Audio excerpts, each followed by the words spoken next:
Hey guys, this is Tauna. Today we're going to go over the Final Fantasy Starter Kit deck list here. We've got the two ones. There is a Boros and a Dimir deck list. Both of them will be 60 card pre-constructed decks designed to essentially start you kind of getting into the game.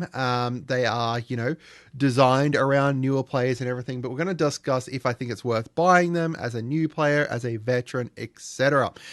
So they post up the deck list over here. I'm not going to focus too much on them here because I've got them up on my other screen there, but I believe they're going for around 25 US dollars over here in Australia. There are 35 from my LGS. So, keep in mind that this isn't like, paying a huge cost or anything like that.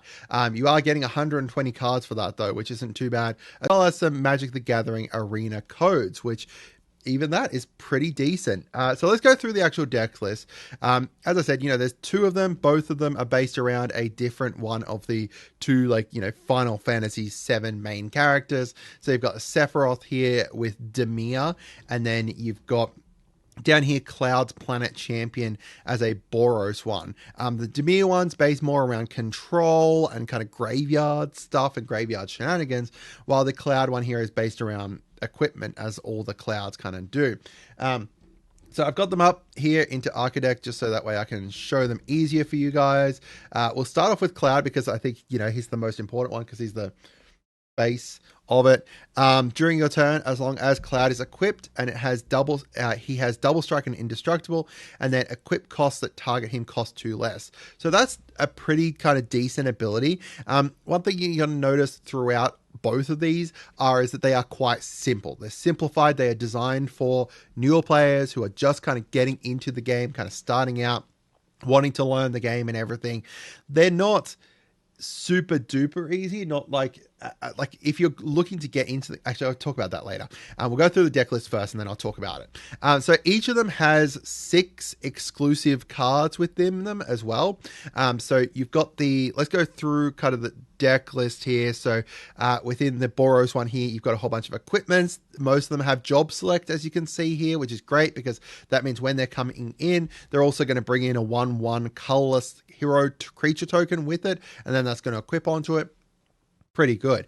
I do kind of like this Samurai's Katana here. It's nice, like aggro, equipment that brings in a 3/3 with trample and haste.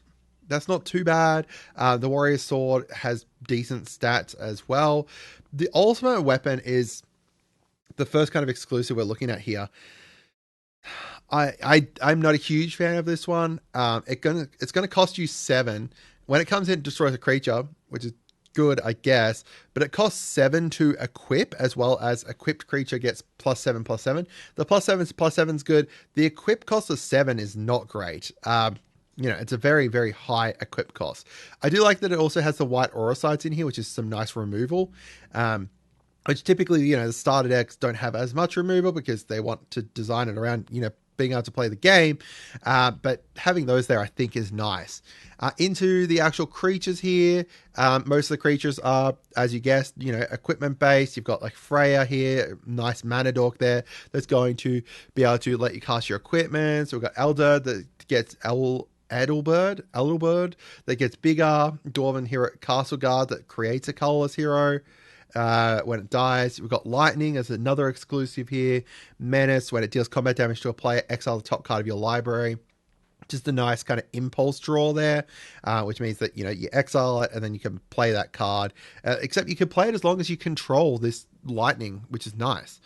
Rosa Resolute White Mage is also an exclusive. At the beginning of combat, put a +1 counter onto a creature you control, and it gains lifelink until end of turn. That's pretty decent when you get you're going big into one creature, which Boros, equipment decks tend to potentially do, go bigger and, swing in with that. One bigger creature, especially if you've got the Cloud that you're giving double strike and indestructible to, you can swing in with him and he's going to be big, and then you can also give him a lifelink as well. We've also got Beatrix here, Loyal Guardian, Loyal General as the other one, which lets you move your equipments around. You may attach any number of equipment you control to target creature you control. So with that, you can take that ultimate weapon and equip it for free. So I guess that's nice. It's still costing 7 to destroy a creature though, right? Like it's still expensive. Yeah, so we got what, four exclusive creatures, one exclusive equipment, and then finally down here in our instance, we also have an exclusive instant here. Judgment Bolt deals 5 damage to target creature and deals X damage to that creature's controller, where X is the number of equipment you control. So, it gets bigger based off the equipment. I don't think that's bad. I think that's usable. Yeah, I think that personally that's kind of usable. So the exclusives here are going to be printed just within these starter decks, and then collector boosters, you're also going to be able to get them to get like the bigger arts of them, the collector arts, or, just see the reprints for them. I don't believe that most of these are going to be printed within the actual set. Like if we go in here, it's only got that version of it. So it's not printed within the set. Same with like, the lightning here, only printed within the set, and then this is the collector booster version of it. So you're going to get, some exclusives from this. The actual interesting part about it as well is that because these are, based around Final Fantasy and stuff, they added a whole bunch of legendary creatures. So you are getting, like, if you have a look at the creatures here, you get 19 creatures, right? You've got 6, 7, 8. So let's see, 1, 4, 5, 6, 7 double up, so you get 12 creatures like that are like in singleton. So you could potentially like really take this and form a like start commander deck off with from it. Like if you wanted to build a Boros commander deck, you could definitely kind of take this and build the start of it off. You're gonna need a whole bunch of other stuff to support it and everything like that from other areas, whether it's from Final Fantasy or any thing that's ever existed within Magic, but you've got like the start of a deck here, which is nice. You also get a couple sorceries that we kind of missed down here. Suplex is really good to exile an artifact, and then Crystal's chosen to create some more hero tokens. So overall, we get 6 exclusives from this side, and because of the fact that a lot of this stuff is going to be legendaries, it creates a nice kind of starter kit for a Boros deck. Into the other one here, so this is the Dimir deck based around control and stuff. You've got Sephiroth as like your face there. He's got Vigilance. When he enters, he gives all your opponent's creatures -2/-2. So looking at like, the two of them, that's going to kill off 1, 2, let's see, 3, potentially 4, depending on when it comes in, 5, 6, and then the token there's 7, 8. So like 8, like half of the creatures that are here. Yeah, that's not too bad. Like that's going to do some decent work against the Boros side of things. And then whenever an opponent's creature dies, you get +1/+1 onto him. As for the other cards, we've got Magitech's Scythe. I actually like Magitech's Scythe. So when it comes in, you get to equip it for free, and then that creature gets first strike and must be blocked if able. So if you do that and cast it and then equip it to your Sephiroth, then you're going to potentially kill something off, in which case you get to put the +1 counters on him, which is really nice. There's no like death touch or anything on the Boros side of things to kind of counteract that or anything. As for our creatures, we've got a lot more double ups here. There's a lot less kind of legendaries. We've got Ultimisia as a new exclusive here. She comes in, taps all your creatures your opponents control. That's bonkers when you can swing in with a whole bunch of big creatures like Sephiroth, for example. Whenever a creature you control deals combat damage to a player, you also get to draw cards. So nice card draw there. We've got Zand, Dark Mage, gets bigger based off the non-creatures, non-lands in your graveyard. Seymour Flux, at the beginning of your upkeep, you can pay 1 life, and if you do draw a card and put a +1 counter on it, that's not too bad. And the Magitech Scythe we talked about. And then down here, we've also got the Deadly Embrace here. Destroy target creature and opponent controls, then draw a card for each creature that died this turn. I don't think that's all that great within this deck, because right, you'd have to, like, it's draw 1 card, like, I don't think you can draw more than 2 cards off of this, which makes that quite expensive to cast. I don't know. If we actually have a look at, like, this versus this, I honestly think that the Demir one's going to potentially get away with a lot more. It has, potential for nice surveil stuff to either get stuff into your graveyard or be able to kind of filter out your deck there. You got, if it dies, create a treasure, which is nice. Whenever something dies, makes your opponent lose a life, which is not too bad.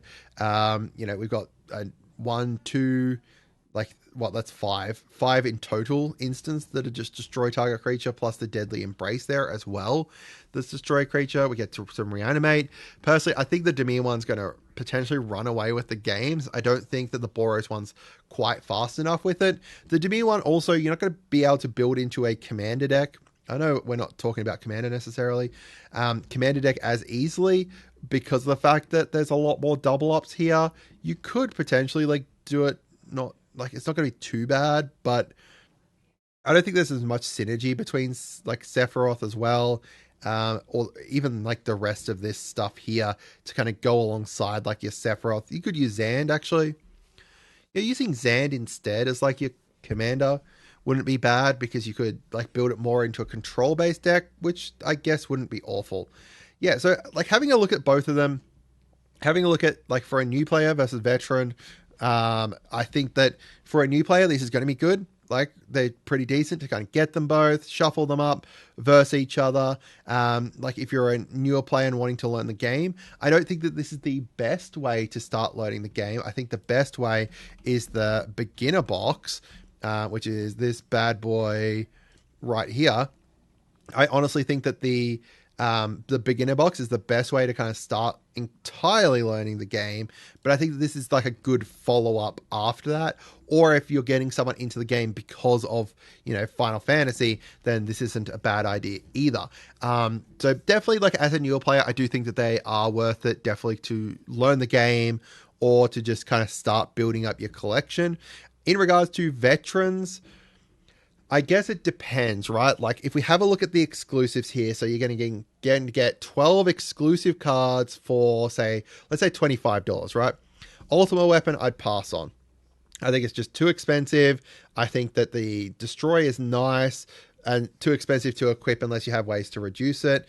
If you, like, we'll also look at rares because of the fact that you're less likely to get them from the like, stuff that you're less likely to get from the play boosters as well. Lightning's not too bad. I kind of like her. I think that she's nice. Rosa's not awful. Not great, but not awful. Cloud, I think, is good and definitely, like, worth looking at. And Beatrix is nice. She's expensive, but you also get to rearrange, like, your equipments onto something at the start of combat, which is pretty decent. You could really catch someone off guard with that. And then we've got Judgment Bolt here, which is so-so. I think it's a nice kind of removal. And once you get up a whole bunch of equipments, it could be huge. So you'd really need to go into a big kind of equipment-based deck for that. You also do get, like, some nice lands with this too. Yeah, overall, I think that this side, the exclusives are not amazing, but decent if you're not going to be opening kind of command, like, what are they? Like, collector boosters, but realistically, people are going to open collector boosters. They're going to get rid of some of this stuff, so you could potentially pick up that stuff there yourself if you want it anyway. Cloud's, like, the only one that could potentially be more expensive. Like, if we look at Riptide, what is she Briar? If you look at Bria, Riptide Rogue, she's like $12, which is, yeah, not great. Not great, but also not super expensive to the point that you'd potentially look at buying this just purely for that one card. If you have a look at the other ones, so this is the Demir one here, the Magitech Scythe, good, not amazing, but still good, I think. Like, in regards to, like, budget cards. Zan's not awful, Seymour's not great, Ultimisia's not great, I don't think. Sephiroth's pretty good, especially if you could, like, flicker. If you build it like a flicker deck, that's really great. And then we've got the Deadly Embrace, which, as I said before, I really don't like. Some of this stuff's actually quite expensive in the sorceries there too. Yeah, looking at like, the two of them as a veteran, just weigh up how much you want the bulk of the cards. Don't look at necessarily at the exclusive, just look at everything that's in it. Like the Albed Salvages is decent. So you've got like that option there to just, this is going to get 3 of them. Not awful, not great either, but not awful. I think that like if you wanted to pick this up, it's pretty decent. Like, I guess for a veteran, okay, let's just narrow it down. As a veteran, I think it's worth it, purely because of some of the bulk stuff in here is nice. If you wanted it, if you don't want the bulky kind of stuff in it, then I would pass on it. And yeah, that applies to both sides of it. The exclusives, I don't think are worth getting it just for the exclusives, unless you're purely after either the Clouds Planets Champion or the Sephiroth, in which case, this is the cheapest and easiest way. Well, it's the easiest way, not necessarily going to be the cheapest, but the easiest way for you to get them and guarantee that you can get them. So yeah, that's it for today, guys. New players, definitely worth it. Veterans, I think it's worth it if you're after the bulky stuff. If not, then pass on it. I hope you guys had a wonderful day and goodbye.